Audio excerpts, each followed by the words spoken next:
Fala pessoal, estamos começando mais um Papo Tech, mais uma vez com meu sócio Felipe aqui, o Boa. famoso PH. E hoje estamos recebendo a Mônica, uma executiva de tecnologia com mais de 20 anos de experiência. Obrigado, Mônica, por aceitar o convite e participar com a gente hoje. Obrigada, foi um prazer. Show de bola. Mônica, eu queria começar falando um pouquinho da sua trajetória. 20 anos de trajetória em tecnologia, acredito que tem muita história aí para ser contada. Eu queria saber como é que você começou na área de tecnologia e um pouquinho mais da sua trajetória, até né, nos dias atuais participar de um M&A, etc e tal. Bem, vamos lá. Bem, eu comecei como a grande maioria do pessoal de tecnologia começa. Eu comecei como estagiária de um grande escritório jurídico em São Paulo. E curioso que eu acabei nos anos seguintes trabalhando em escritórios de advocacia, né? Eu ainda fiquei um período, porque eu acabei me especializando em implantação de sistemas e de tecnologias para o mercado jurídico, né? Então, bem, fiquei um período lá, depois eu percorri todas as posições naturais as cadeiras de tecnologia, até a minha última posição, que é de diretora de tecnologia. E, enfim, é um pouquinho de desafios de altos e baixos no mundo de TI, bastante natural para mim, assim. Sua formação é qual, Mônica? Eu me formei em processamento de dados, mas com uma frustração que eu tentei ser engenheira, e fiz um ano de engenharia em telecomunicações e descobri que não era para mim. E olha que precisou de uma boa conversa para eu aceitar que engenharia não era para mim. Foi bem sofrido. Essa parte muito de cálculo foi muito desgastante para mim, mas eu queria o título, sabe aquela coisa de ser engenheira? Enfim, não foi dessa vez. Talvez numa outra vida isso aconteça. Mas o Legal. sucesso na carreira, acredito que compensou essa falta da engenharia no diploma, né? Sucesso é muito relativo, Exato. né, para cada pessoa, mas o que eu costumo dizer é que eu amo o que eu faço. Então, Legal. eu acho que eu obtive sucesso. Com certeza vale mais com título. Sem dúvida, sem legal. dúvida. Legal seria também, tá? Ah, Não sim, teria sim, problema sim. ter um diploma ali na parede escrito engenheira, mas tá tudo bem. Ainda há tempo. Eu não vou passar por Não. isso de novo, não, Tá não. Eu bom. acho que daí eu prefiro me embrenhar em outras coisas, assim, talvez direito, Bom, legal, interessante filosofia, também. gosto também. E o que te fez ir para o mundo da tecnologia? Eu não fui, eu fui empurrada. Tá bom. Eu costumo falar que as minhas relações são sempre de longo prazo. Então, eu casei muito cedo. Eu tinha 17 anos. E meu marido, na época, tinha 23, e ele já trabalhava com tecnologia. Uhum. E ele ficava muito na minha orelha, Mônica, tecnologia é o futuro, Mônica, tecnologia é o futuro. E eu já trabalho desde os meus 14 anos, né? Então, acabou que um dia, numa transição de uma posição de gerente de loja de shopping, né, e procurar alguma outra coisa, eu consegui um trabalho na área de tecnologia como analista de treinamento. Então, foi ali que meu horizonte abriu e eu vi que a tecnologia por si só tinha mais potencial do que efetivamente a parte de infraestrutura, que era muito do que eu via meu marido fazer. Né? Ele mexia com redes, na época Lantastic, eu acho que muita gente que está ouvindo a gente aqui nunca nem ouviu falar nisso, mas aquilo era a tecnologia que eu conhecia. Então, eu vi que eu percebi que tinha um potencial sobre aprender sistemas, dar treinamento de sistemas, e sem contar que eu tive uma oportunidade única, bem de início de carreira, de viajar aí pelo interior de São Paulo, alguns outros estados, dando treinamento de um produto, e foi muito legal. Então, eu fui me descobrindo, até que, como eu disse, fui jogada na tecnologia e, cara, acionei meu paraquedas, me agarrei a tudo que eu ia gostando, ia me desenvolvendo, e estou aqui até hoje. E tenho a sorte de falar que eu trabalho com o que eu gosto, de verdade. Legal. Muito bom. E teve a gente estava conversando aqui fora do ar, você comentou que teve a concepção de uma empresa no meio da sua trajetória ali. Como é que foi isso? Olha, em 2008, eu comecei a trabalhar numa associação, na ocasião ela chamava Ambid, e esse meu astral, eu acho que eu devo ter um pouco de energia de mudança que atrai. Tudo que eu toco muda. É uma coisa transformadora, assim. Ela também passou por uma fusão com a Andima. E quando eu entrei na Ambid, então eu vou falar Ambima, porque foi a fusão da Ambid e da Ambima. Quando eu entrei na Ambima, Eu entrei já para o primeiro dia de um grande projeto que ele já era bastante desafiador, digamos assim, pensando no mercado. Ele tinha o objetivo de unir, né, os players do mercado de fundos de investimento e criar uma padronização para ajudar no back-office dos bancos, das assets, enfim, de todos esses players. Uhum. E eu entrei para cuidar da parte de infraestrutura, né, ajudar com a parte de governança de TI, que é o meu expertise, que é o que eu amo fazer, e ajudar a gerenciar um grande fornecedor que foi a IBM, inclusive ainda é a IBM, durante o projeto de desenvolvimento do produto, do sistema. E eu cuidava da parte de infraestrutura, então data center, etc. e tal. Esse projeto se desenvolveu, cresceu, foi para o ambiente de produção e chegou num determinado momento que os acionistas da Galgo, já a empresa, né, na época eles eram considerados um condomínio, então os condôminos falaram, olha, a empresa foi para a produção, está dando lucro, né, tem que dar lucro, essa é a finalidade, e debaixo da estrutura do guarda-chuva da Ambima não pode ficar por questões óbvias, é uma associação sem fins lucrativos. Então, o filho cresceu, é hora de sair de casa. Né? E daí nós recebemos o convite de fazer esse spin-off e de criar uma empresa. E assim nasceu a Galgo S.A. Eu e o Aloísio, beijo Aloísio, meu eterno chefe, 17 anos. E ele falou, Mônica, você topa o desafio, só que quando a gente montar a empresa, você precisa sair da sua posição de gerente de tecnologia e assumir ao meu lado, como diretora, né? E dividir essas responsabilidades, porque quando você assume uma posição de direção, você também assume responsabilidades na pessoa física. Então, e daí vem aquele dilema, né? Aquela preocupação se de fato você está preparada para isso. Então, por vários motivos, assim, eu me questionei, cara, eu ainda não tenho um MBA, eu não sei, eu tinha um ideal de que um diretor, de que um executivo deveria preencher requisitos prontos, né? Uhum. E eu topei, me arrisquei e a gente fundou a Galgo em 2016 e de lá para cá nós construímos aí uma infraestrutura de mercado, né, um sistema altamente relevante para o mercado financeiro de capitais. Hoje ele abriga muito mais do que 80% dos fundos de investimentos do mercado nacional. Legal. E concentra ali os maiores players desse mercado, né? E isso a gente está falando de grandes bancos nacionais, internacionais, públicos, privados.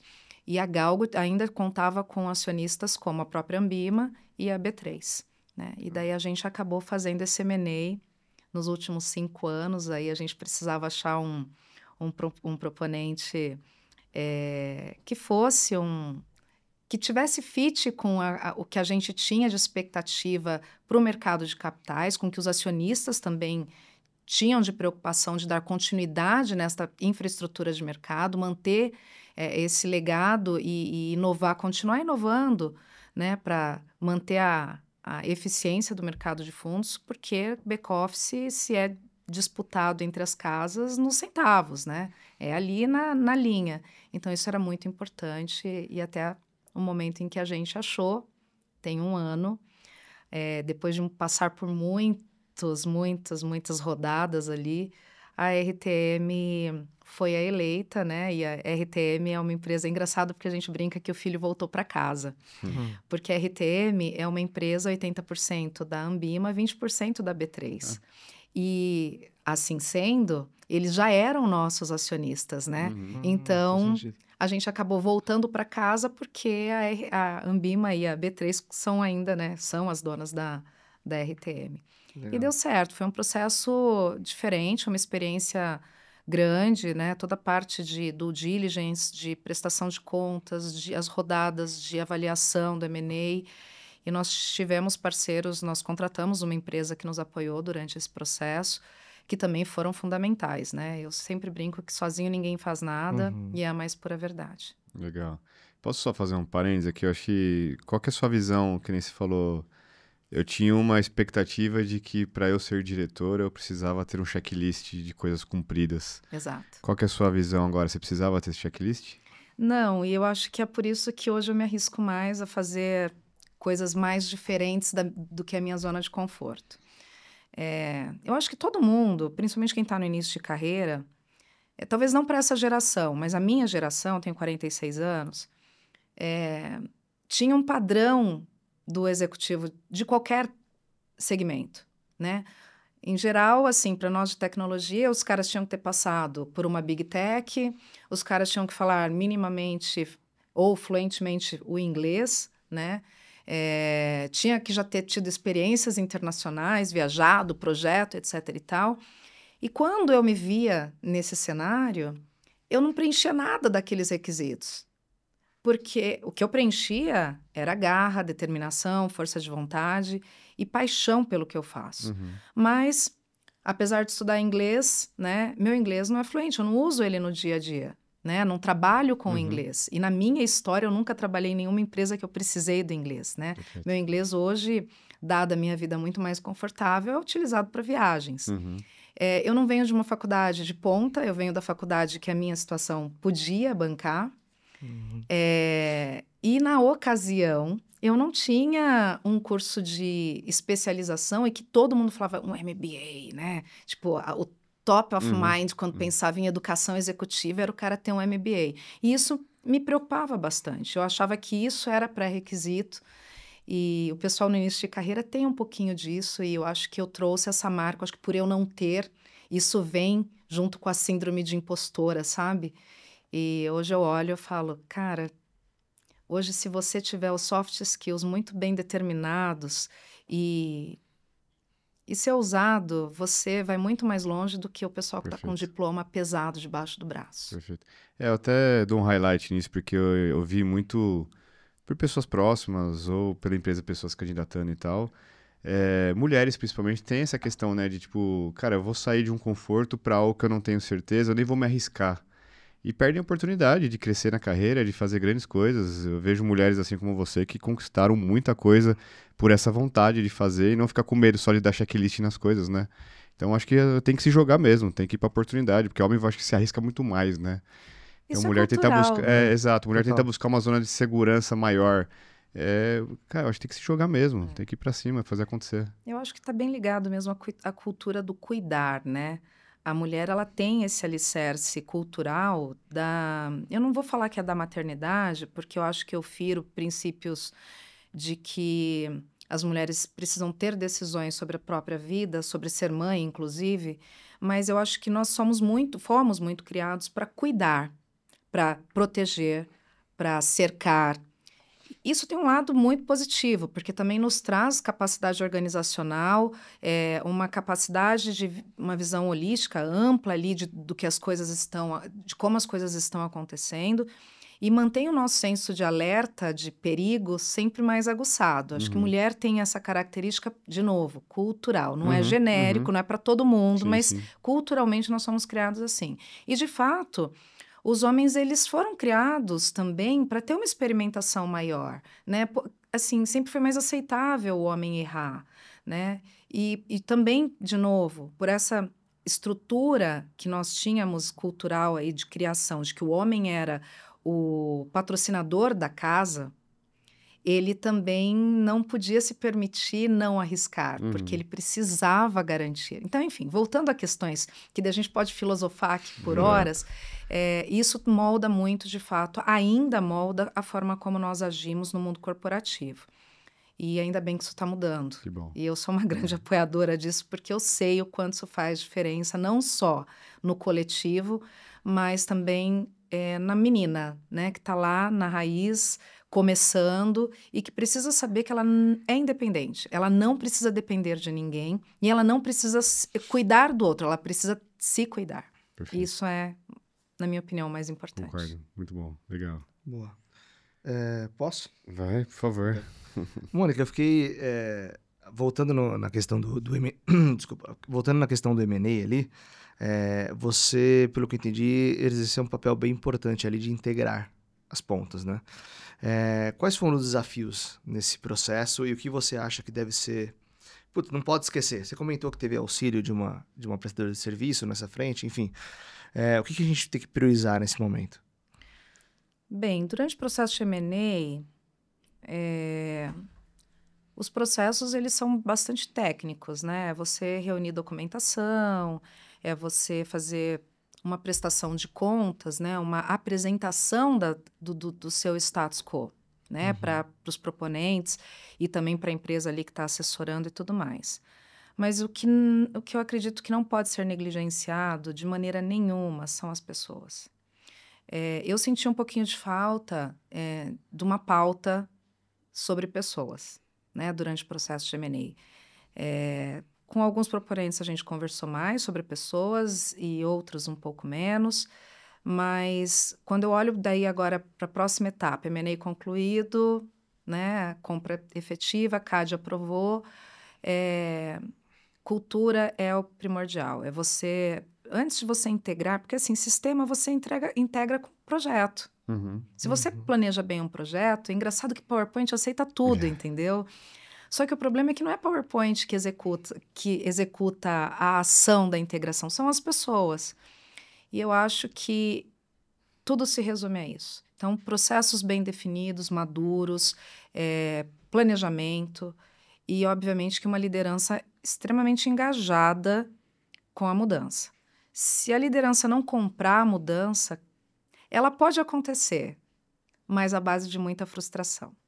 Vai ser mais duro, né? Vai ser muito mais duro, exatamente. Então, eu acho que o famoso change management, né? Eu também tenho um passado ali de OIM, de organização e métodos, outra coisa que ninguém vai saber. Eu acho que isso é muito importante.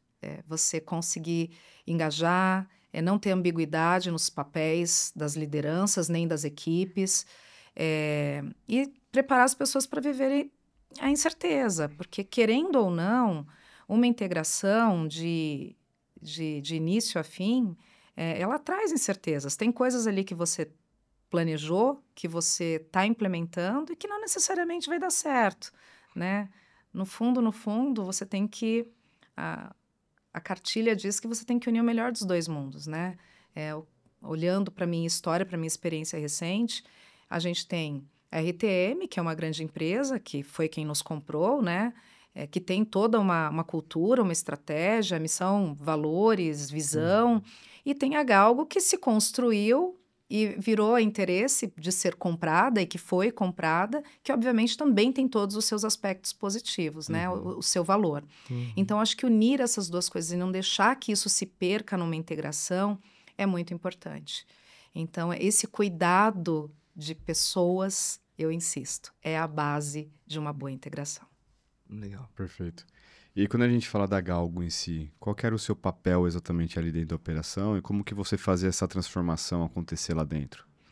Na Galgo, meu papel era de diretora de tecnologia e operações, mas assim, numa empresa pequena, todo mundo acaba fazendo um pouco de tudo, todo mundo é hands-on, né? Então, eu brinco que por vários momentos eu tive que me distanciar um pouco da estratégia e mergulhar um pouco no operacional para fazer as coisas terem o dinamismo, acontecer, dar maturidade para os processos. E essa navegação, ela não é linear, né? Ela é, de fato, oscilante durante a trajetória aí desses anos todos de Galgo. Bem, o Galgo vem de uma estrutura do mercado financeiro altamente regulado. Então, eu tinha alguns desafios importantes ali que conseguir equilibrar, né? Inovação, você continuar construindo, você ter compliance, né, que todo mundo fala que é um trade-off, eu não concordo muito com isso, e ter o ambiente regulado, né, vamos lá, compliance, inovação e processos bem estabelecidos, não foi simples o dia a dia dessa operação, né, então auditorias, preocupações com cyberataques, né, toda a parte de segurança da informação, mas eu tive bons parceiros, né, a Galgo, pela sua natureza, a gente terceirizava tudo, né, então o que não era core do nosso negócio era terceirizado. Então, eu tive bons parceiros de novo, fornecedores são pessoas, né? Eles têm uma placa lá.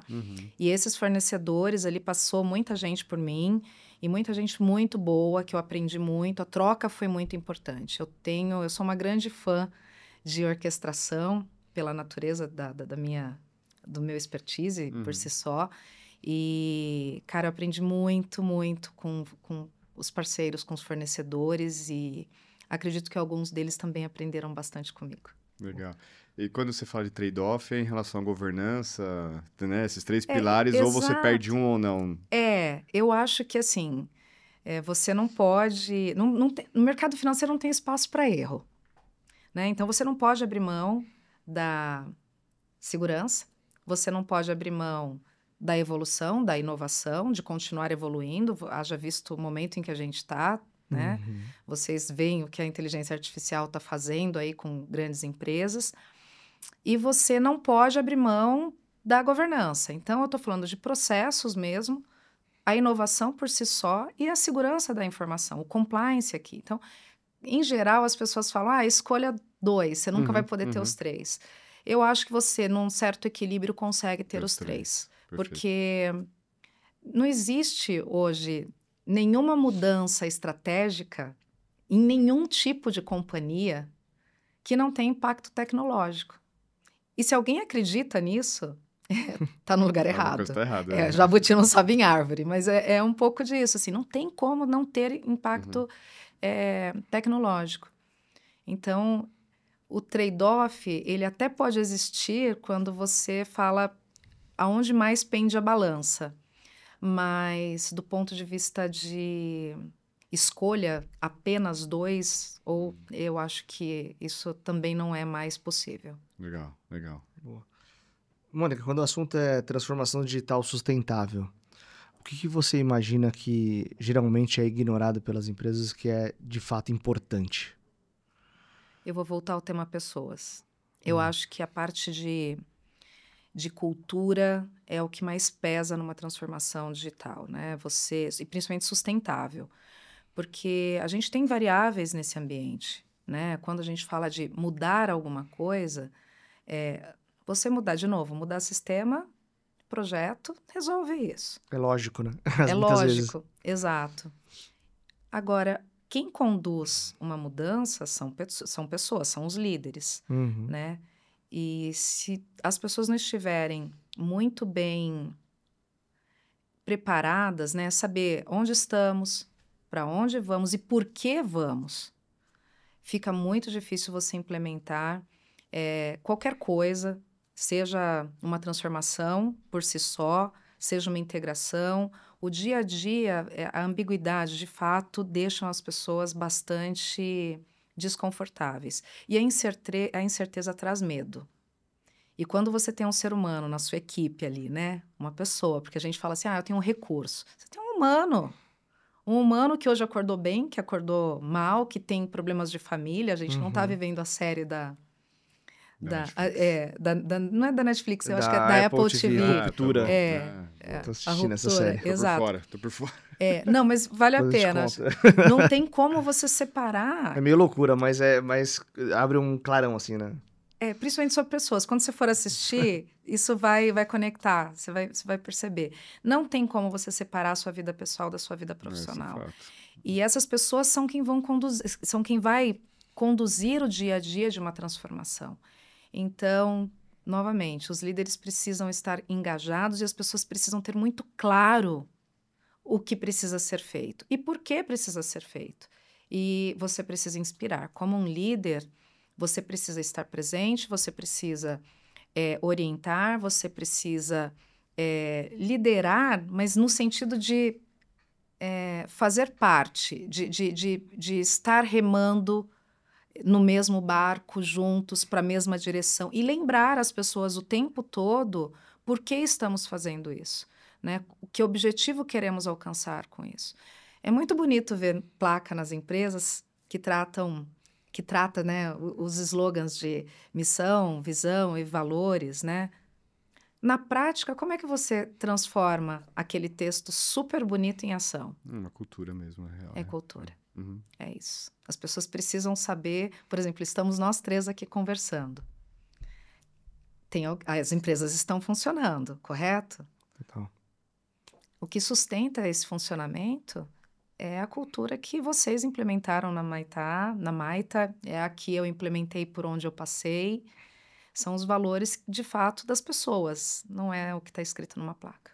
Eu ouvi uma frase uma vez, já faz muito tempo isso, que cultura é aquilo que o time faz quando o chefe não tá vendo, né? Tipo, que é como a companhia se comporta sem você estar ali. Tem um pouco disso, assim. Inclusive, na série, você vai ver também que tem alguns aspectos de cultura muito fortes, assim. Legal. Como que chama? Ruptura? Ruptura. Severance. Boa, tá bom. Legal. Boa. E, Mônica, nesse processo, né, a partir do momento que é comunicada essa fusão, né, essa aquisição, você fala muito sobre pessoas, super concordo, né? Acho que pessoas que fazem acontecer, etc. Claro. Eu acho que existe um acompanhamento para fazer com que o processo todo saia de uma forma natural, com menos impacto possível para todo mundo e tudo mais. Como você acompanhava isso? Como que foi esse processo da fusão, da aquisição e etc, para que as coisas continuassem caminhando, para que vocês não tivessem perda de performance e etc? Eu acho que o primeiro ponto foi da transparência, né? A gente teve um determinado... Isso tudo correu, o M&A todo correu durante um longo processo, foram 5 anos, e grande parte dele em confidencialidade, né? Te confesso que eu passei por momentos, eu como líder, momentos bastante angustiantes de ver meu time fazer suas movimentações de novo. A Galgo era uma empresa pequena em número de funcionários, nós éramos 29 funcionários. Nossa. É bem enxuto, isso contando com os 2 diretores, tá? E a RTM é uma empresa de 200 e poucas pessoas, né? Então, proporcionalmente díspara, assim. Uhum. E quando você olha para Galgo, você conhece todo mundo, por nome, por sobrenome, por horóscopo, signo, né?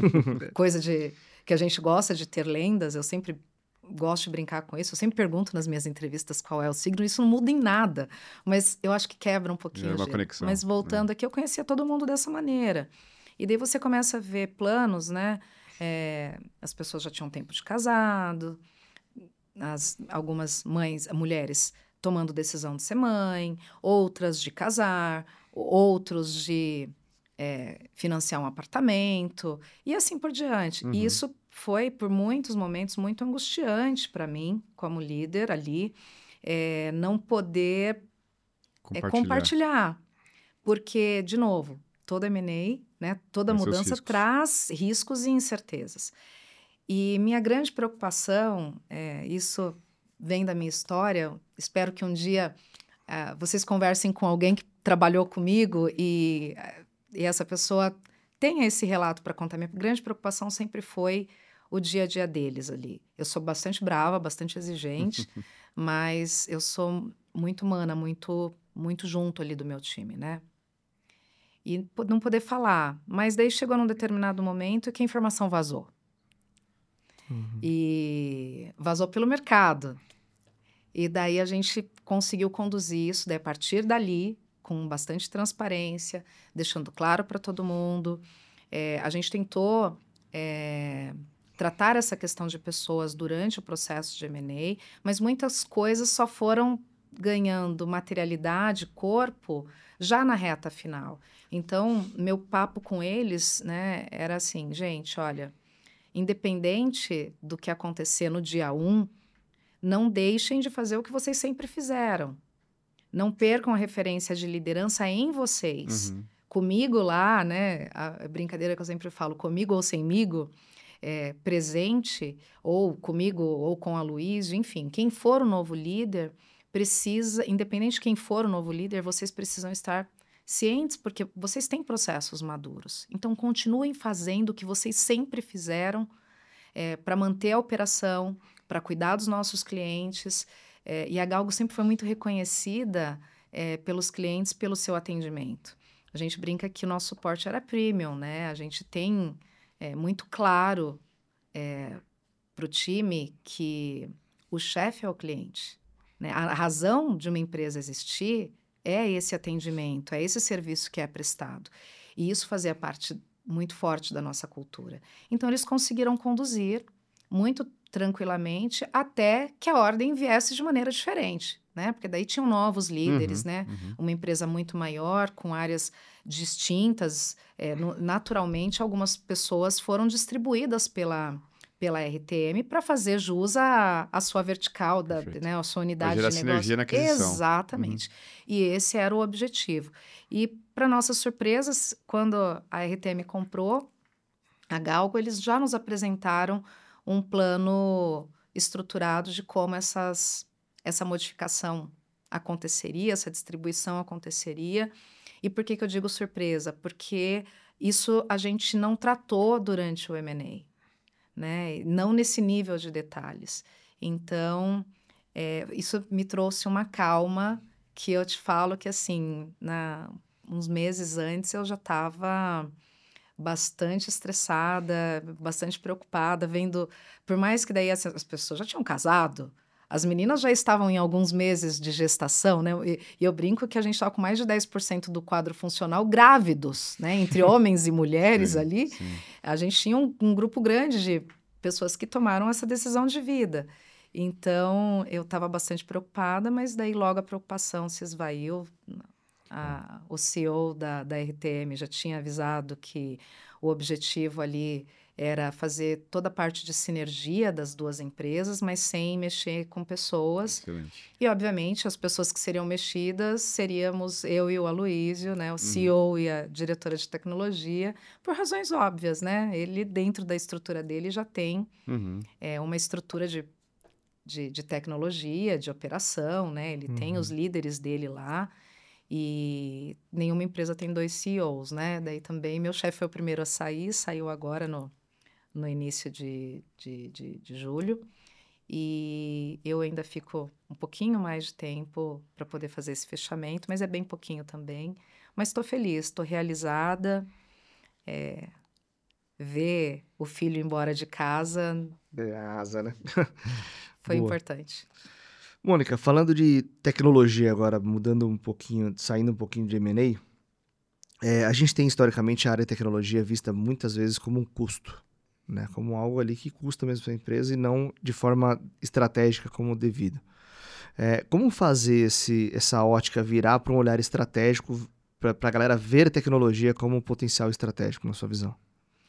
É bem comum quando a gente pensa em projetos de tecnologia, os líderes, né, perguntarem quanto custa e quando entrega. Pastel, né? É outra piada do mundo de tecnologia, né? Pastelaria da Tia Mo, né? Mas eu acho que esse cenário muda quando você consegue se posicionar de maneira estratégica com as áreas de negócio, quando você consegue falar com as áreas de negócio, explicando como você pode ajudar a alcançar aquele objetivo. De fato, não é simples, né? Não é toda empresa que tem abertura para a tecnologia falar com o board e compartilhar ali possibilidades alternativas e dividir responsabilidades de projetos. Eu acho que tem um potencial enorme isso para grandes empresas. Eu acho que está mudando bastante o cenário, mesmo que ainda seja, muitas empresas ainda veem tecnologia como meio e como custo, mas tem um potencial enorme aí de evolução, porque eu costumo fazer um paralelo que, assim, antigamente a tecnologia era uma área da empresa. Ela era literalmente cercada, era um silo de uma empresa. Hoje em dia, se você pegar esse mesmo silo de antigamente e extrair, o que sobra da empresa? Hoje não sobra mais muita coisa, né? A tecnologia, ela virou a coluna dorsal de uma empresa independente do setor, Toda tá? empresa é tech hoje. Exatamente, toda empresa é tech, né? Haja vista algumas propagandas como agro é tech, Exato, né? tudo é tech Enfim, hoje. tudo é tech.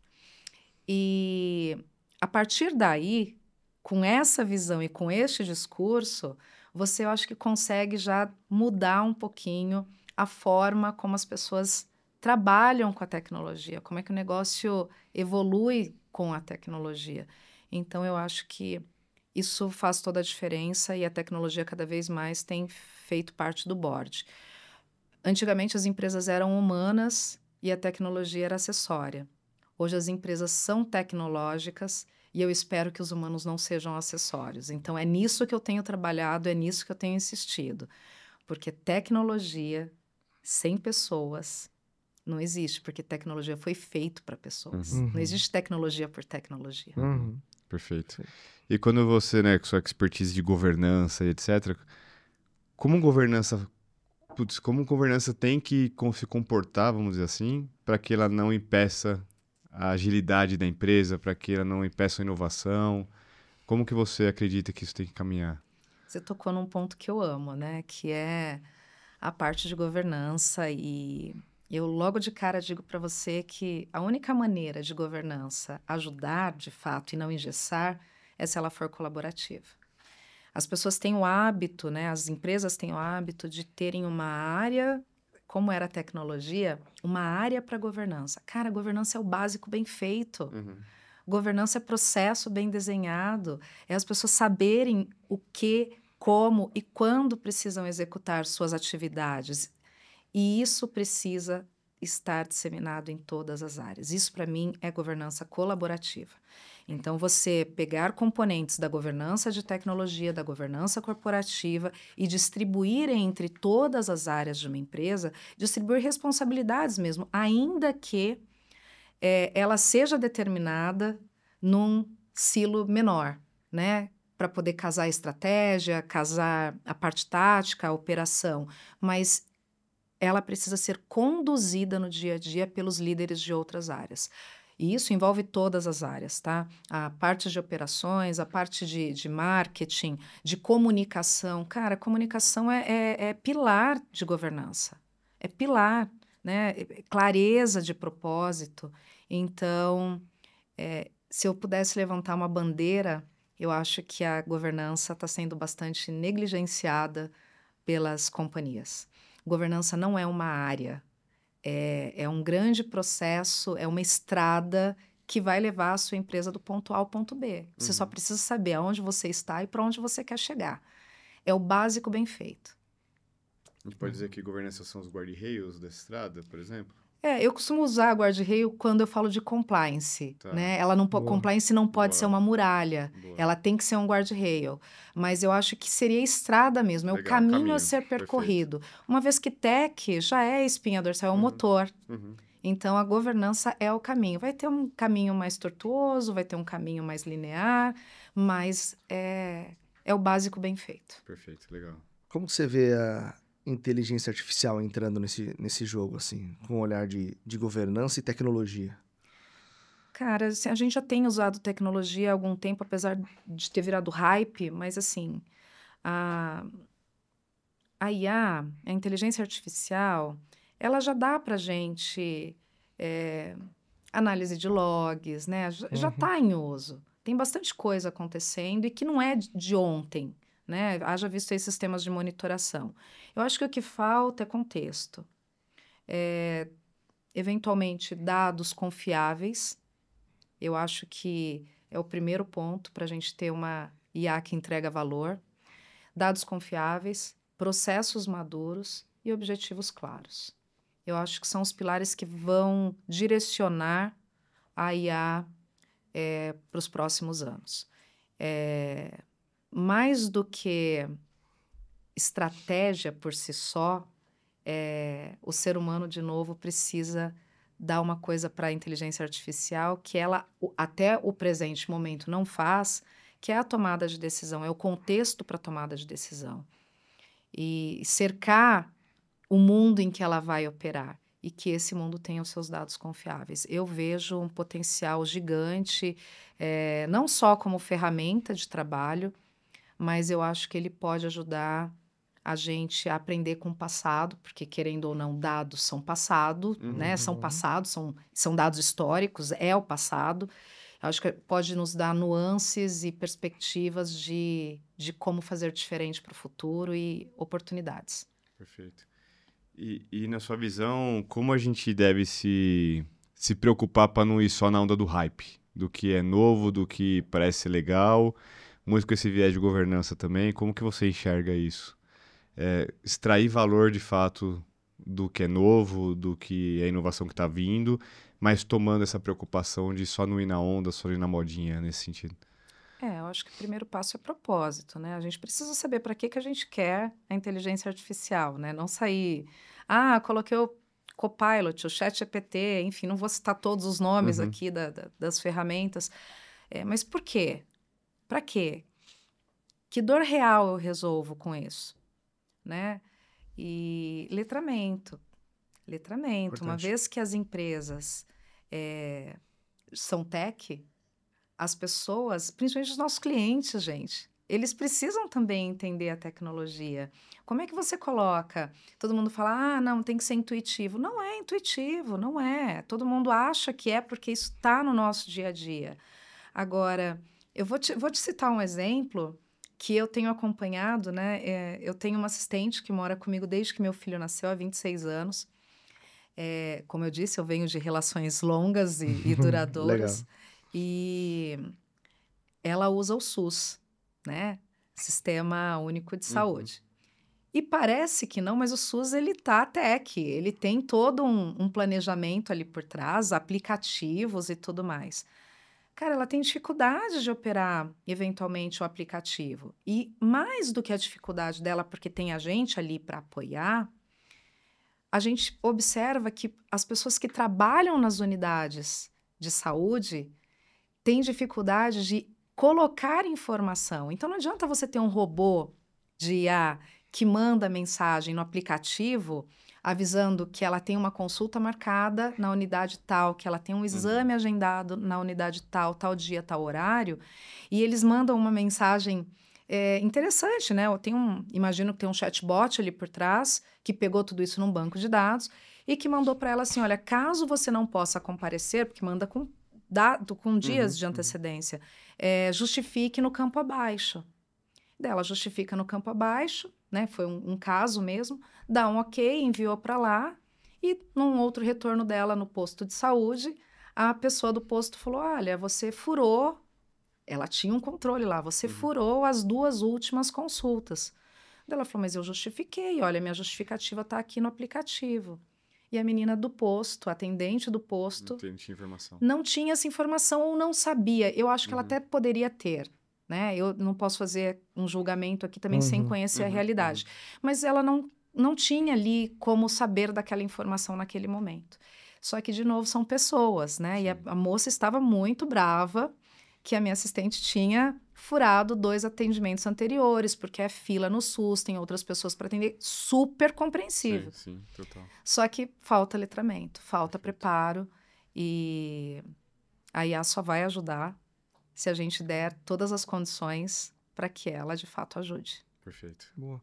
Mônica, você participa do MCIO, certo? Certo. O que é essa iniciativa?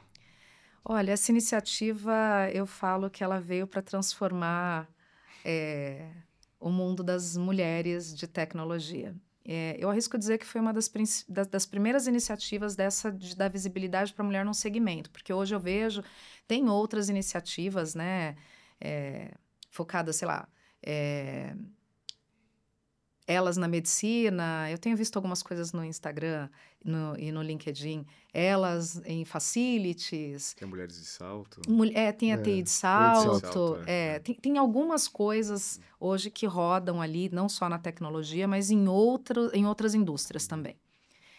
E a TI, o MCIO, ela começou há muitos anos atrás.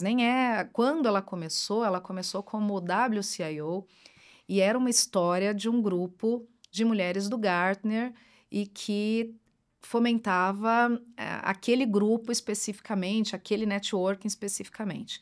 Eu conheci o MCIO até pela minha madrinha, Luzia Sarno, que me fez esse convite a fazer parte do grupo já há alguns anos atrás, tem 4 anos atrás. E foi um pouquinho antes de virar uma associação mesmo, tá? Era um grupo só organizado no WhatsApp e que a gente participava de eventos, trocava figurinha, etc e tal. E quando saiu a associação tinha propósito. Por mais que se tinha antes propósito, ele era um pouco disperso e não era concentrado, a energia, o foco todo não estava ali. E com a associação veio, de fato, o propósito, veio a organização e tudo mais.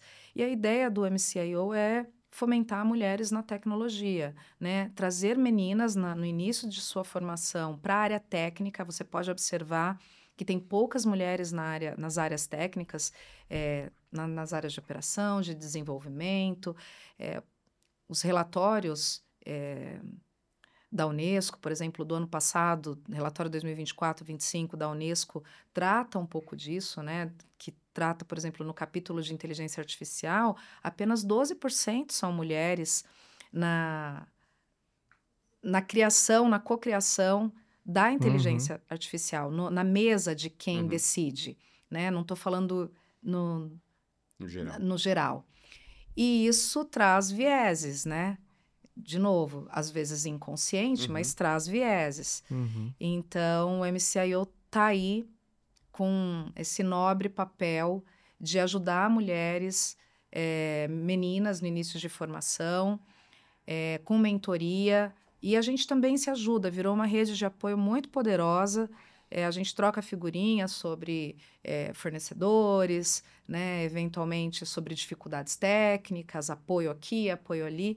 E eu te falo que fez toda a diferença na minha vida profissional, até mesmo para identificar alguns sentimentos que eu trazia dessa minha jornada, algumas experiências, e valorizar outros pontos que eu achava que era mais do mesmo, que eu não fazia mais do que a minha obrigação. E não, cara, aquilo tinha um diferencial, aquilo era importante. Eu te falo que ele devolve a autoestima para as mulheres na tecnologia, num mundo bastante masculino, né?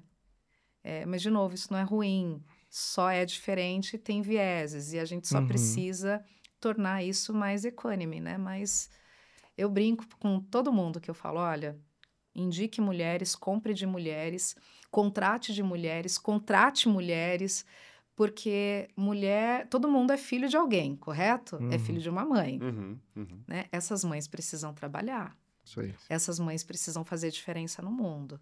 Então, não que não seja para contratar os homens, mas eu acho que faz toda a diferença quando você faz apostas e investimentos nas mulheres. E sem contar que também existem números aí que mostram que empresas onde tem mais mulheres, em geral, tendem a ser mais produtivas. Perfeito. Ixi, acho que esse assunto dá para gravar um podcast só Dá, sobre isso.